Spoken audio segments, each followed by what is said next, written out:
যে খবরের দিকে এবার নজর রাখবো, আজ ভোরে চাঞ্চল্য ছড়ালো নৈহাটি ব্যান্ডেল রেল লাইনে। গড়িফা স্টেশনের কাছে রেল লাইনের পাশ থেকে উদ্ধার হলো এক যুবকের রক্তাক্ত মৃতদেহ। স্থানীয় সূত্রে জানা গিয়েছে, আপ লাইনের পাশে মুখ থুবড়ে পড়ে থাকতে দেখা যায় ওই যুবককে। ভোরের আলো ফোটার আগেই সঙ্গে সঙ্গে দেহটি নজরে আসে স্থানীয়দের। এরপরই খবর দেওয়া হয় পুলিশকে। ঘটনাস্থলে পৌঁছায় ব্যান্ডেল জিআরপি। মৃতদেহটি উদ্ধার করে ময়নাতদন্তের জন্য পাঠানো হয়েছে। প্রাথমিকভাবে মৃতদেহের কাছ থেকে একটি মোবাইল ফোন ও ড্রাইভিং লাইসেন্স উদ্ধার করা হয়েছে।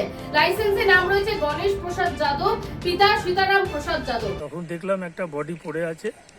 তারপরে জিআরপি এসছে। জিআরপি আসার পরে সব ম্যাথর কেউ নিয়ে এসছে, তারা পকেট ইনকোয়ারি করলো।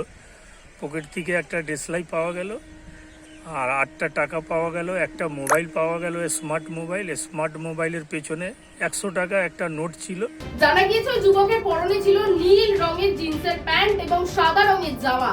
তবে কিভাবে এই মৃত্যু তা এখনো স্পষ্ট নয়। দুর্ঘটনা নাকি আদৌ অন্য কোনো কারণ রয়েছে, সব দিক খতিয়ে দেখছে রেল পুলিশ। ঘটনাকে কেন্দ্র করে চাঞ্চল্য ছড়িয়েছে এলাকায়। আপনারা দেখছেন এই বেলা বাংলা, শিরোনামে সবার আগে।